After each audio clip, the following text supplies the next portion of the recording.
দর্শক আমরা আজকে মেলা দিয়ে হাটে আসছি। আসেন ভাই একটা ব্যাপারী ভাইয়ের সাথে কথা কই।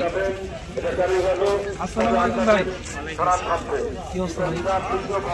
কি আপনি এই দুটো ভেড়া নিয়ে আসছেন? জি। কত দিতেছেন ভাই?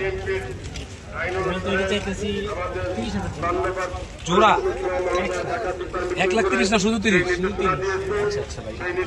কি বাজারে কাস্টমার কেমন ভাই? কাস্টমার তো ভাই কম। বেশি যাইতে পারবেন নাকি লয়ে যেতে পারি? বেশি তো যাই আনছি কষ্ট করে তো নিয়ে যায় কি করব। কাস্টমার যদি কম থাকে তাহলে বেচবেন কার কাছে? কাস্টমার কম থাকলে কম দামে ছাড়া লাগবে। আর দেখতেছেন আপনি দেখে মনে হয় যে আপনি খুব হতাশ, এই জন্য আমি আবার আপনার কাছে আইলাম যে না দেই ভাই এত নাই ভাই দুধ কম বলছে কিনা কম দাম কম কাস্টমার কম দাম যে চাই অনুযায়ী আসছে। এটা কি যে এটা নরম বিচি দিন